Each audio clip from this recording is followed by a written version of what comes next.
This is Nick Redding, and you're listening to PreserveCast, a podcast with a worldwide listenership that explores the broad world of preservation from every angle, from drones to mudlarking and everything in between. Now, let's get preserving. As a preservationist, I cut my teeth on battlefield preservation, working for what's today known as the American Battlefield Trust.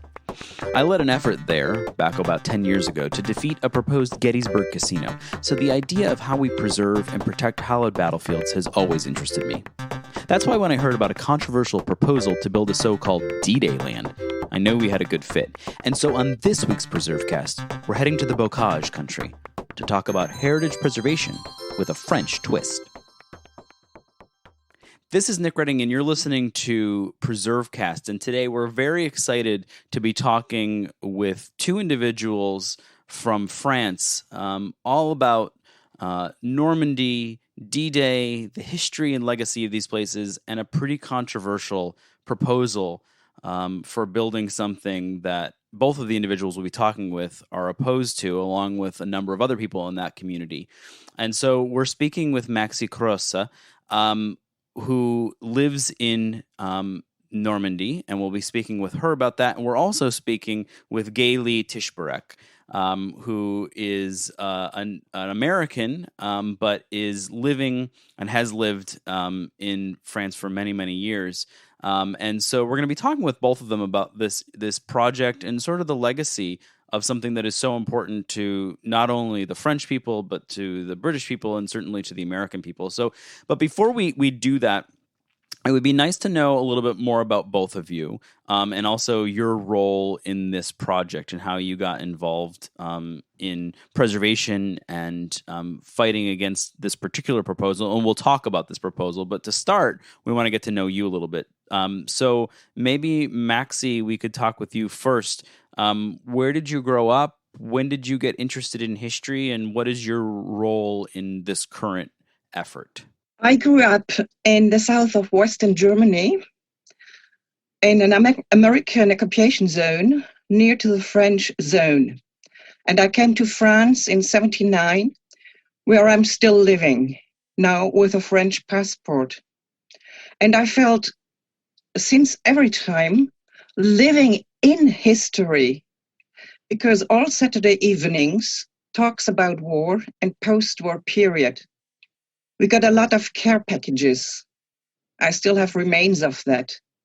Then 61 Wall of Berlin, then 63 Kennedy in Berlin, then 68 Prague, then 73 and 74 first petrol crisis, beginning of ecological awareness, and then 89 fall of the Berlin Wall and end of the Iron Curtain. So that's my historical main point. And I got interested in things around me in a medieval city where I did my studies. And I was the first time active in struggle against for a very big street or road that should be made in the ancient city. Fantastic. So, Gayle, I'm curious, how long have you lived in this area, and what is your involvement in the project? Okay. I came to, first of all, I'm from California, from the Central Valley, Bakersfield. I came to Europe in 1971. I first lived in Italy for 7 years, and I moved up to France, and I lived mainly in Paris. And this particular town where I am now in Normandy is called Vers-sur-Mer. And I'm here because my husband's family had a second home starting back in the 30s in this small community. This home was blasted to smithereens during the Second World War. And we now have a home that is actually situated on the road that the British troops took when they landed. We marched right up the hill and right in front of the house where we currently are. This house was paid for by the French government to replace this very large home that was blasted. And I've been coming to this community for about 20 years. I'm retired now, and I spend, I would say, about between a quarter to a third of my life in this community. And I'm interested in this because we are perpetually surrounded by memories of this war. They are everywhere, absolutely everywhere.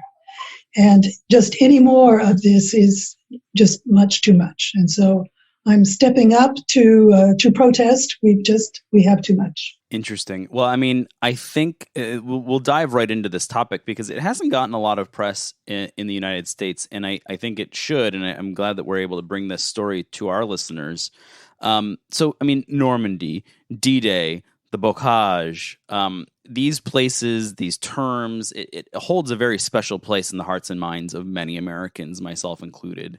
So let's first talk about preservation in the area, and maybe we'll ask this of Maxie because she's so ingrained in the preservation work there. Just before we talk about the project and the controversy, let's just talk about preservation in general in the area.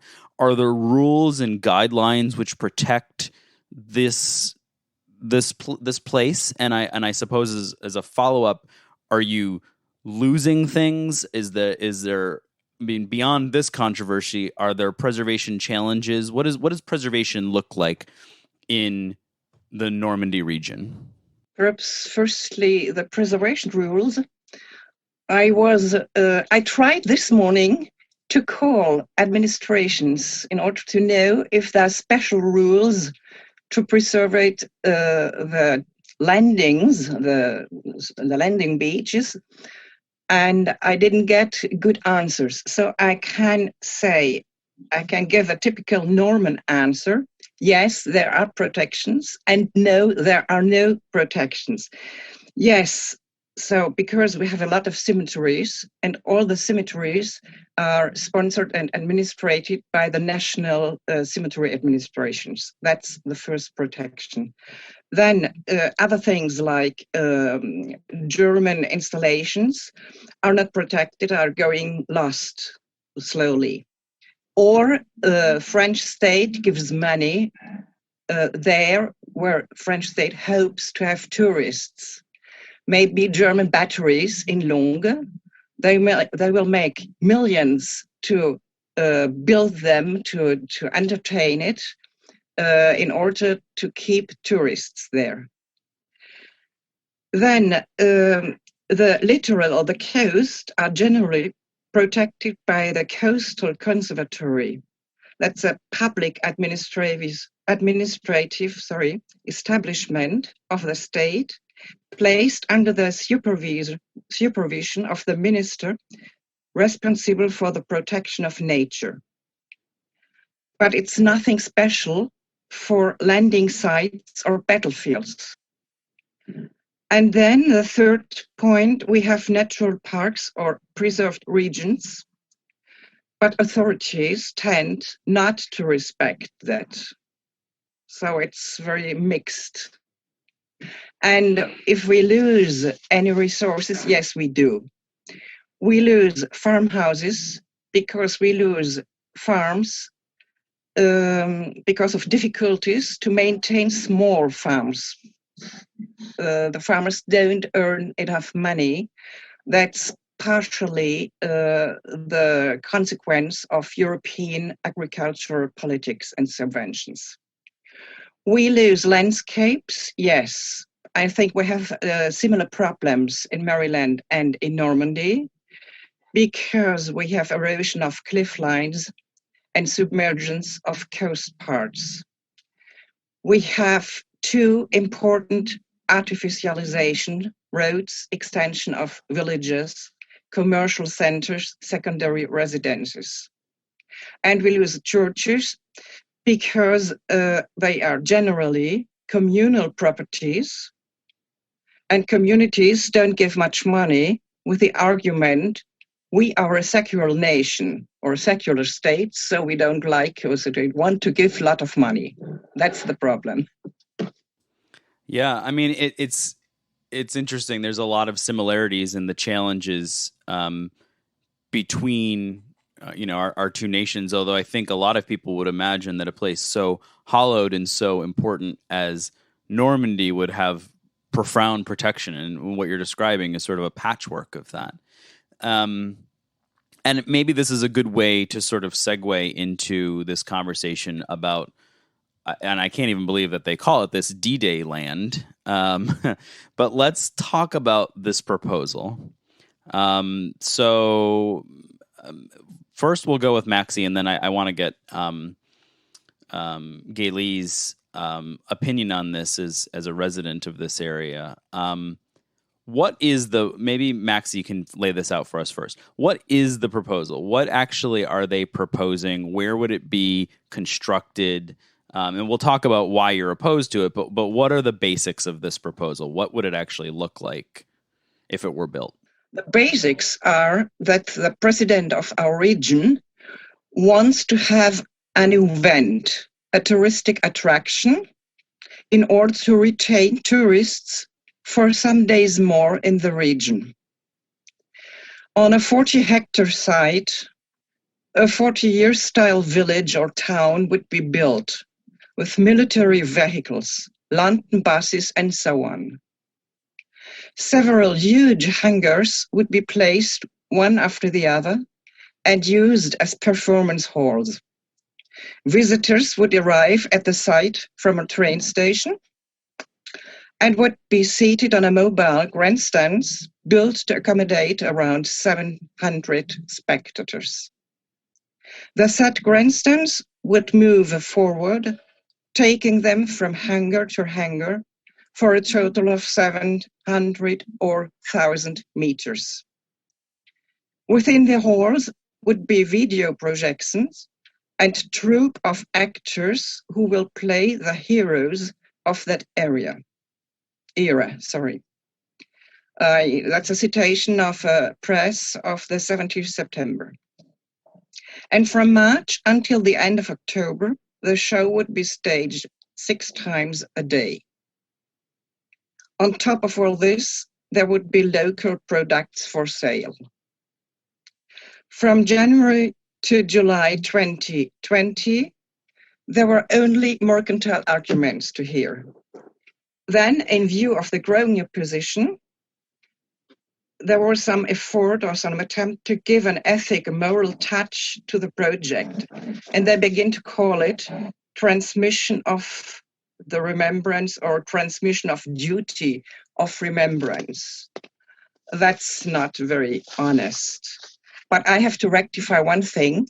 It was not the president of the region who called the thing D-Day land. The first one who called it like that was the president of the Committee of Landings. And it has been taken by the newspapers and the press, and the opposition groups continue to call it D-Day land. So that's what I have to say in this point for a moment. Perfect. So Gailey, I'm curious, as an expat American, as someone who has this long history, very fascinating too, that the family owned it since the 30s. I mean, that's an interesting story into its own self, but that property you were talking about. But what's your opinion on this? I mean, obviously you're involved, you're very supportive of what Maxi and others are doing on this. How do you feel about this? What is this, what does it spark within you? Disgust. Frankly, it's the whole idea that they're trying to make money on the, shall we say, on the deaths of people. This is what's supposed to be so exciting, to make a show, a spectacle out of this. And it is the avowed purpose of this project to keep tourists in the region for another between 2 and 3 more days. And that's why they are building this. Of course, the president of this particular region wants to promote the economic and financial security of this region. That's laudable. That's what he's supposed to be doing.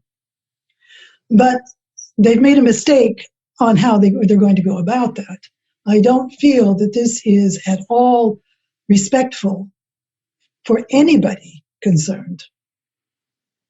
This is not the way to keep a local economy going. And I'm curious, and maybe this is for Gailey first, and then we'll ask Maxi this. Obviously, you were both passionate about it, and there's a growing group of people who are opposed to this. What is the sort of the broader local public opinion?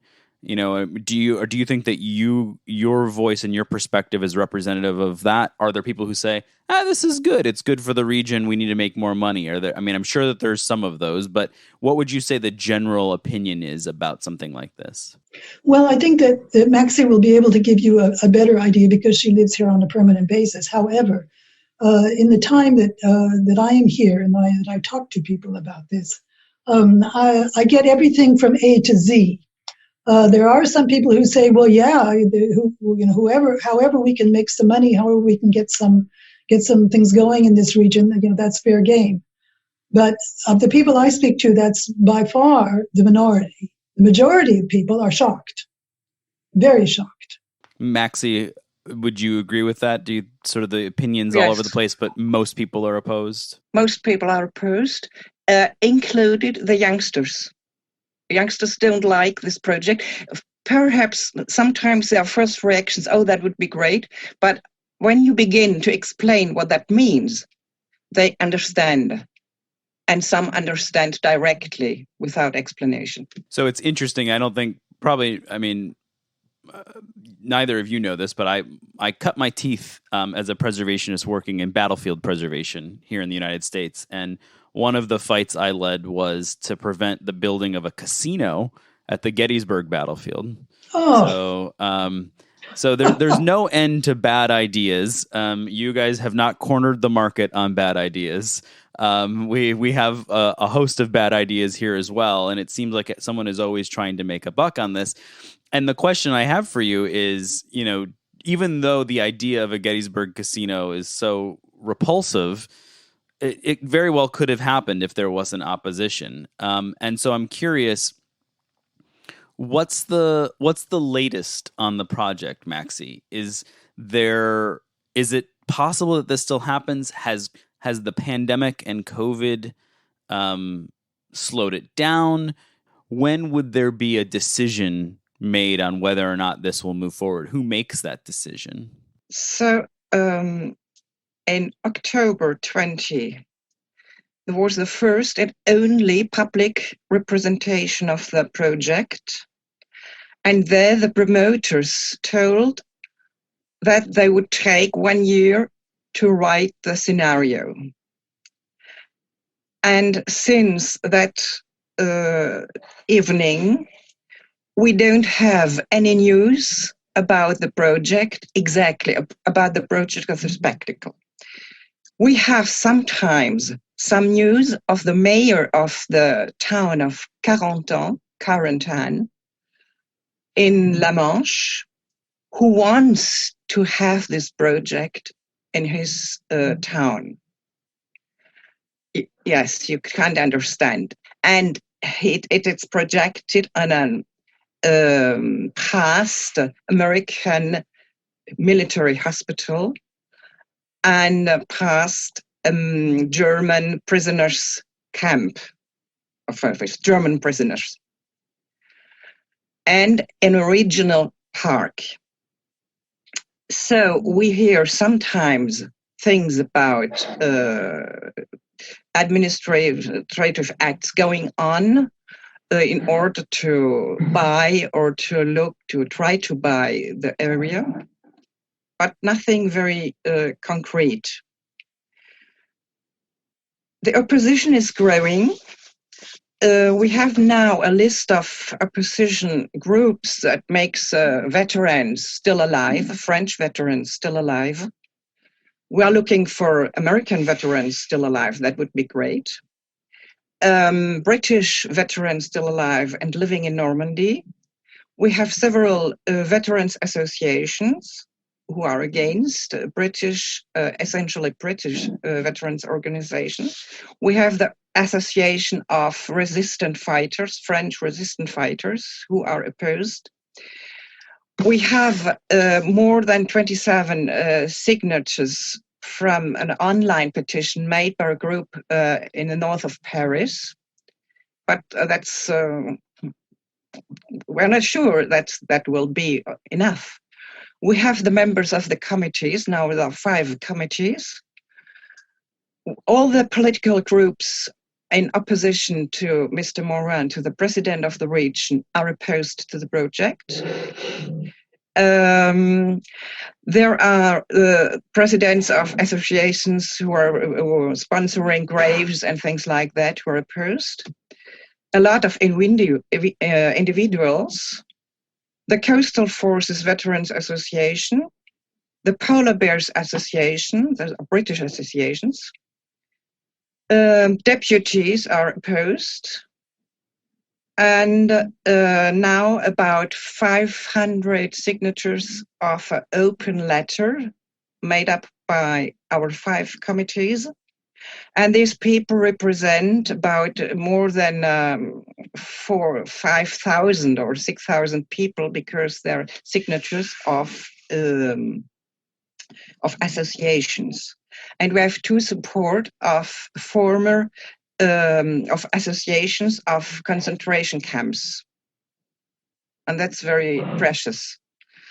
And associations of human interest, like I translate immediately, the movement for against racism and for friendship between the peoples, and syndicates like the Farmers Confederation, and a movement for peace, and other, and ecological associations. To a lot of ecological associations are against. That's to make a summary. Well, there's obviously opposition, and maybe let's take a quick break here, and when we come back, we can talk about what else you're working on and how people can get involved, where they can find more information, and we'll do that right here on PreserveCast. This week's PreserveCast is sponsored by Historic Roofing. Historic Roofing is your old house specialist.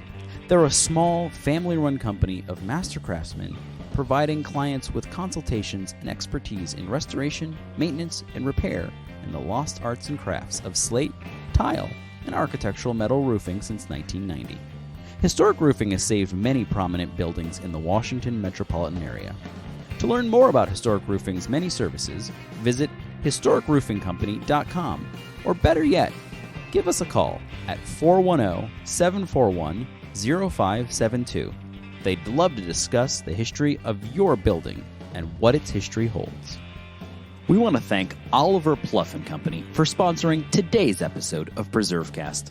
Oliver Pluff & Company tells the story of historic American beverages, including teas, spiced drinks, cacao, and coffee for historic sites, national parks, gourmet markets, and consumers looking for a great beverage hand-packaged in signature artisan tins.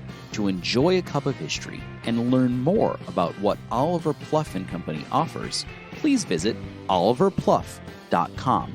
That's Oliver Pluff, spelled Pluff.com. Before we get back to the episode, we're pleased to offer our listeners a 10% off discount on all Oliver Pluff teas, toddies, cacaos, and coffees. Just use the code PreserveCast at checkout. That's PRESERVECAST. PreserveCast at checkout over at oliverpluff.com. This is Nick Redding. You're listening to PreserveCast. Today we're thrilled to be talking with Gayle Tischberek as well as Maxi Kroos. And we're talking all about the preservation of a place that is important to people around the world, the landing sites and the fighting fields in and around Normandy, in the beaches at Normandy. We were talking about Carentan and other communities around there, and Maxi was laying out really the broad opposition from environmental groups to veterans groups to preservation groups. So I'm curious, are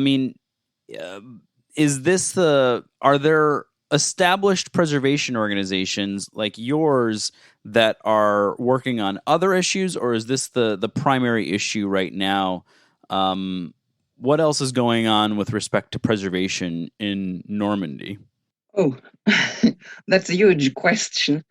For what's our committee, we were born 5 years ago. It was not in order to struggle against the D-Day land, but when our problems like D-Day land or former other problems, we go active. We begin to be active.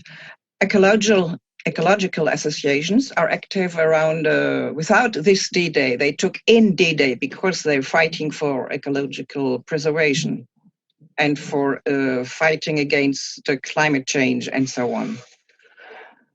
And we have to have a look on plans for land use, which are being developed, and we have to say our word or to make press work, newspaper work, in order to take care. You make too much, gaspillage de terrain. Gaily, can you help me? Wasting land waste. Against land wasting. Yeah, it's obviously it's a big landscape. I mean, you're talking about a large area too. This is not just a small specific area. Normandy is a very big area, so there's a lot of places and important resources to protect. You mentioned before we took our break that there were people were signing on to letters and that things like that were happening. I'm curious, is there a way for Americans listening to this, or really anyone from across the globe that are listening to this, to be able to support your work? What can they do to make a difference right now? You can do a lot. In the States, around you, you can talk about it. You can write about it, make articles, broadcast features or television features, and then send us these articles so we can forward it to the press, to the newspapers, and to the politicians. You can contact Second War veterans still alive, and your veterans organizations. Their opposition would be very helpful. Write and sign open letters to the president of the region of Normandy, or to whom it may concern. That would work too. And to the mayors of Carentan and Bayeux, because there are two towns in competition. And please, if you do it, always with the committee in CC, if you do it by mail, unless that the letters go immediately to trash. Contact us for signing our collective open letter. Write us mails explaining your opposition. We did a booklet. We did a booklet about 50 pages with testimonies and mails of American and British descendants of veterans' families. That's helpful. Later, if necessary, and if you can, attack injustice as veterans organizations or like something like that. And another idea, translate the book of Bertrand Legendre. Bertrand Legendre, I can send you his name and the title in French, L'Homme Brut, because it's a very good description about the development of the industry of remembrance tourism, because that's a technical term now. Remembrance tourism, and that makes a big point of economic. So that's my list, what you can do. Perhaps it's not all, but it's all we can find for the moment. Well, that's wonderful. And I would say that we have a link to your website in the show notes, so people can click on that and they can find all this information. We'll be connecting people with this and sharing this here in the United States. And we're releasing this right around the anniversary of D-Day, so it'll be top on people's mind. I guess this will be the 76th or 77th, I guess, anniversary of D-Day. And so it's timely and hopefully it's top of mind and some American outlets will cover it. Gailey, I'm curious. Have you heard from any American colleagues, or have you talked to folks back home about this issue? I mean, I would imagine when most Americans find out about it, they wouldn't be supportive. Are you hearing the same thing from your colleagues over back home? We've had a very nice long letter from one of them, but a lot of people I've spoken to, everyone is quite upset about this whole idea. And I must add that when I talk to my Parisian friends, American but specifically French, when I bring this up, they say they haven't heard about it necessarily, and they say, "Are you kidding? Is this for real?" I mean, they don't even believe it. It's just so outrageous, this whole thing. And so, that's.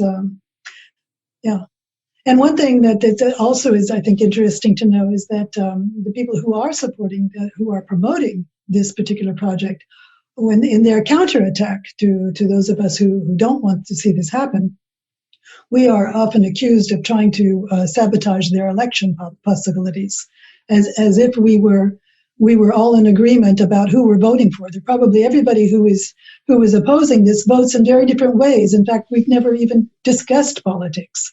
I don't know, for example, how Maxie votes. She doesn't know how I vote. This has nothing to do with that. But that's the way they're trying to defend themselves. Interesting. Well, we will definitely keep sharing information about this, and as new information comes along, we'll make sure that our listeners hear about it and we get updates.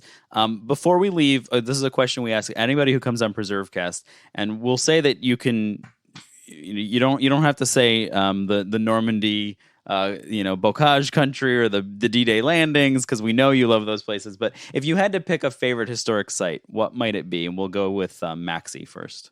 It's difficult.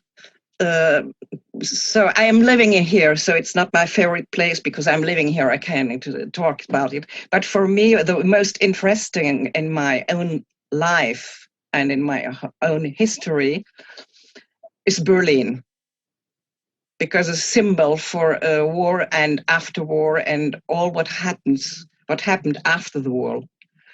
And so I'm very attached to this place because you can find there everything. And you can see history. Yeah. Hard to go wrong with Berlin. That's a pretty good answer.